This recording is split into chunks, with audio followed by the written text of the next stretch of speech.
बुत परस्ती का आगाज कब हुआ?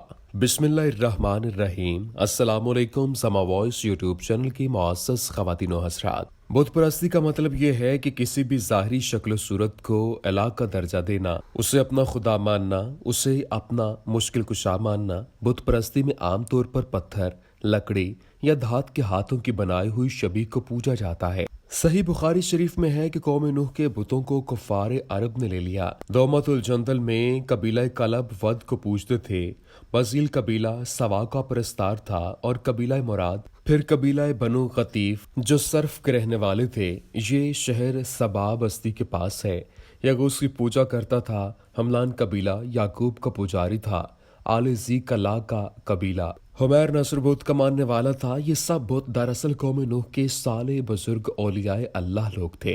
उनके इंतकाल के बाद शैतान ने इस जमाना के लोगों के दिलों में डाला कि इन बुजुर्गों की इबादत गाहों में उनकी कोई यादगार कायम करें।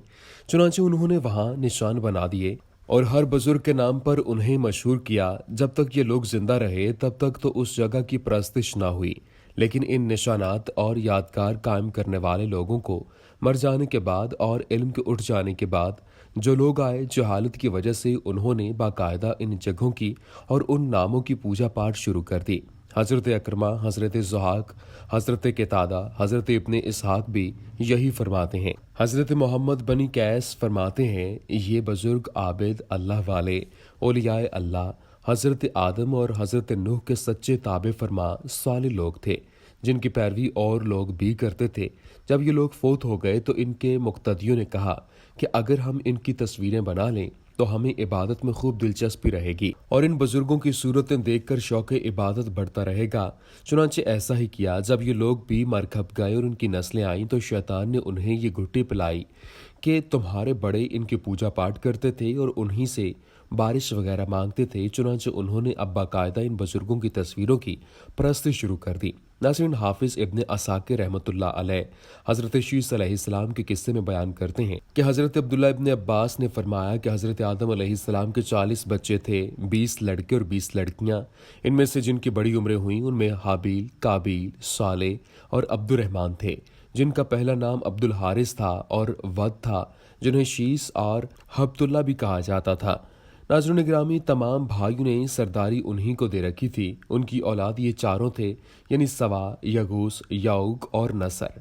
इब्ने अबी हातिम में है कि अबू जाफर रहमतुल्लाह अलैह नमाज पढ़ रहे थे और लोगों ने ज़ैद बिन मोहल्लब का जिक्र किया। आपने फारिग होकर फरमाया, सुनो, वो वहाँ कत्ल किया गया जहाँ अब से पहले गैरुल्लाह की परस्तिश हुई।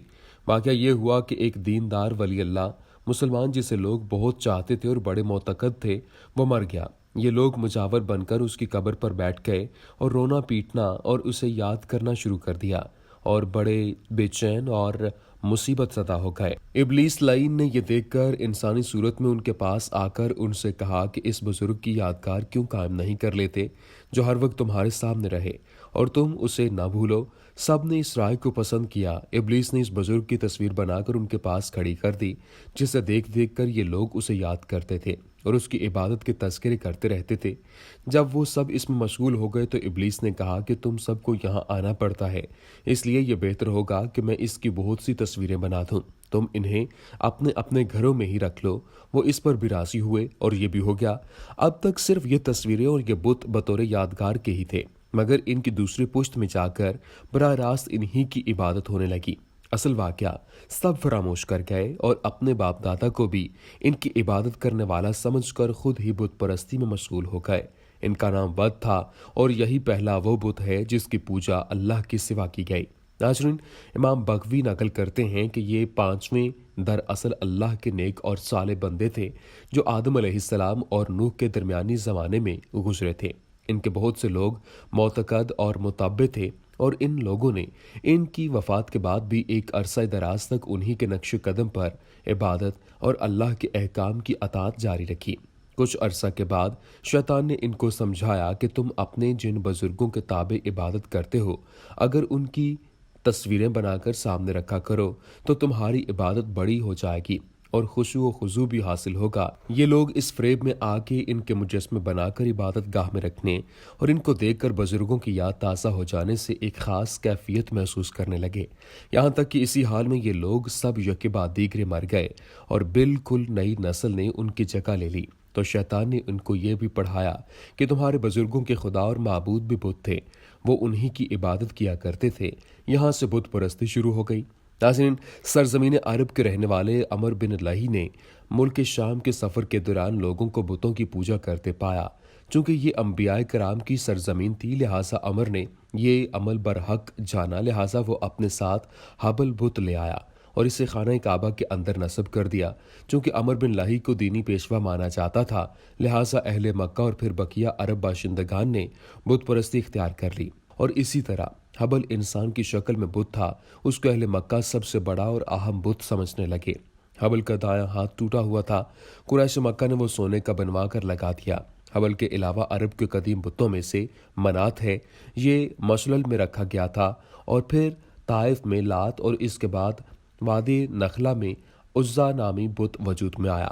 یہ تینوں عرب کے بڑے بت تھے۔